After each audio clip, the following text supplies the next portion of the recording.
నిజాయితీకి, కష్టానికి గుర్తింపు లేని చోట ఉండలేనంటూ తుని నియోజకవర్గం ఎస్సీసీఎల్ అధ్యక్షుడు దిబ్బ శ్రీను తెలుగుదేశం పార్టీకి రాజీనామా చేశారు. మంగళవారం రాత్రి రాజీనామా చేసినట్లు ప్రకటించారు. ఈ సందర్భంగా మాట్లాడుతూ తెలుగుదేశం అధికారం కోల్పోయిన దగ్గర నుండి పార్టీ విధేయులుగా పనిచేశామని, 2019 ఎన్నికల తదుపరి తమపై, తమ అనుచరులపై పోలీసులు కేసులు పెట్టినా వెనుకడుగు వేయకుండా నిర్భయంగా పార్టీ కోసం అహర్నిశలో పనిచేశామని, మాజీ ముఖ్యమంత్రి నారా చంద్రబాబు నాయుడికే అతి ముఖ్య సలహాలిచ్చే యలమల రామకృష్ణుడు నియోజకవర్గంలో కనీసం ఓటు లేని వారికి పెద్దపీట వేస్తూ తేటగుంట పార్టీ కార్యాలయం దొంగలమయం అయ్యేలా ఉన్న పరిస్థితిని చక్కదిద్దకపోవడం దురదృష్టకరమని అన్నారు. నిజాయితీగా పనిచేసిన తమ సలహాను సైతం పట్టించుకోకుండా యలమల రామకృష్ణుడు ప్రవర్తిస్తున్నారని, కష్టానికి గుర్తింపు లేని చోట ఉండలేనంటూ అందుకే తల్లి లాంటి తెలుగుదేశం పార్టీకి తనతో పాటు తన అనుచరులు రాజీనామా చేసినట్లు ప్రకటించారు.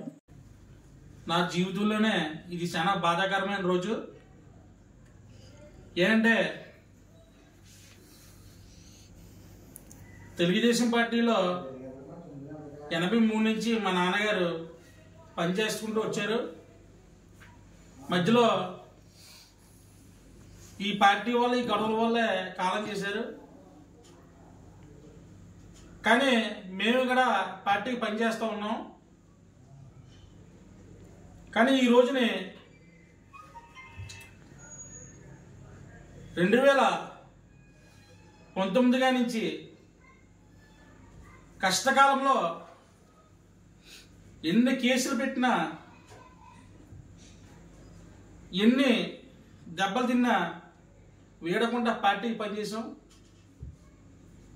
కానీ ఈరోజు అయ్యా రామకృష్ణ గారు, మీకు నిజాయితీగా కష్టపడే వాళ్ళు ఎవ్వరూ, మీకు నిజాయితీగా పనిచేసే వాళ్ళు ఎవ్వరూ మీకు కనపడటం లేదు. నేను అబ్జర్వ్ చేస్తున్నాను, గమనిస్తున్నాను. ఎవరండి ఈ రోజుని మీ గెస్ట్ హౌస్ దగ్గర ఎవరున్నారు? అందరూ దొంగలు. ఎప్పుడు వచ్చారండి వాళ్ళు? ఎప్పుడు వచ్చారు వాళ్ళు పార్టీలకు? ఎప్పుడు వచ్చారు మీ పెత్తనం ఇవ్వడానికి? మీరు ఎప్పుడు వచ్చారండి? మీ గెస్ట్ ఆఫీసర్ ఉండడానికి ఉన్న వాళ్ళందరూ ఎప్పుడు వచ్చారు? కష్టమైన నష్టమైన పార్టీకి పనిచేసాం, పార్టీ అంటే ఉన్నాం. అలాంటిది ఈ రోజునే నేను చెప్పాను, ఇది కరెక్ట్ కాదండి, అందరిని కూర్చుని చేయండి అని చెప్పేసి. కానీ మీరు ఎనుకుంటా గ్రామాలు తిప్పిస్తున్నారు. కానీ ఇది సొబ్బుగా లేదండి మీకు. మీ వల్ల ఈరోజు నా తల్లిలాంటి ఉన్న పార్టీని నేను వదులుకోవడం వస్తుంది. ఎవరైనా సరే ఒక కేసు ఉన్నవాడు మీ వెనకాల ఇప్పుడు పనిచేస్తున్నాడండి. మేము గవర్నమెంట్ వస్తే వచ్చి మనుషులు కాదండి. గవర్నమెంట్ ఉన్నా లేకపోయినా అదే పార్టీ. అలాంటి మనుషులు మేము. అలాంటి మనుషుల్ని పక్కన పెట్టి మీరు రాజకీయం వేరే వెళ్తే చేస్తుంటే మేము ఎందుకండి పార్టీలో? మేము ఎందుకు పార్టీలో? అసలు మీరు సీనియర్ మోస్ట్ చంద్రబాబు నాయుడు గారికి సలహాలు ఇస్తారంటారు మీరు. అలాంటిది మీరు ఎందుకంటే అసలు మీ ఆలోచనలు ఏంటో నాకు అర్థం అవ్వట్లేదు. ఎంత నిజాయితీగానే కష్టపడుతున్నాను నేను పార్టీకి, ఎంత నిజాయితీగా కష్టపడుతున్నాను, ఎంత నిజాయితీగా పనిచేస్తున్నా తుమ్మిజోరు ప్రజలందరూ తెలుసు.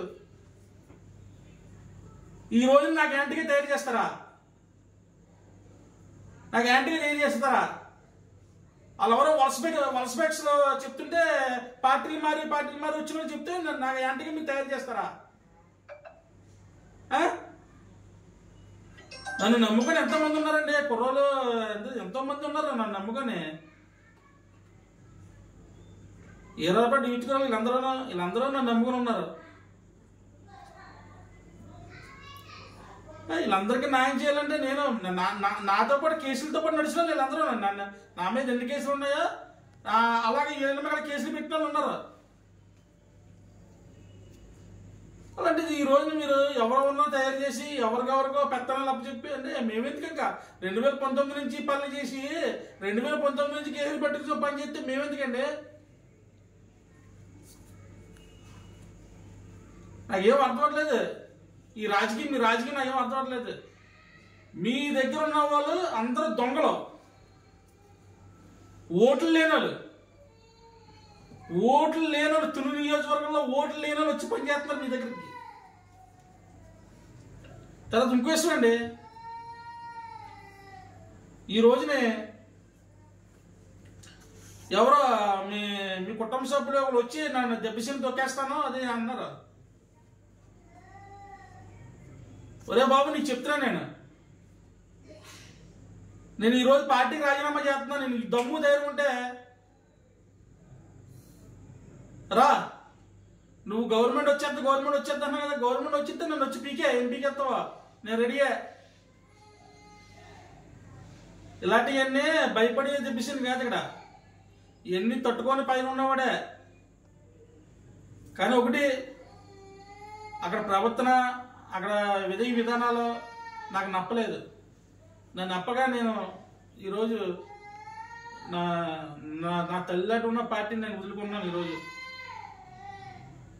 అందుకనే తుని నియోజకవర్గం ప్రజలకి, నన్ను అభిమానించిన ప్రజలకి, అలా తెలుగుదేశం పార్టీలో కొంతమంది నా స్నేహితులు, నా అభిమానులు ఉన్నారు, వాళ్ళందరికీ నమస్కారం తెలుపుకుంటూ నేను సెలవు తీసుకుంటూ ఈ రోజు నేను తెలుగుదేశం పార్టీకి నేను రాజీనామా చేస్తున్నాను. అందరికీ నమస్కారం.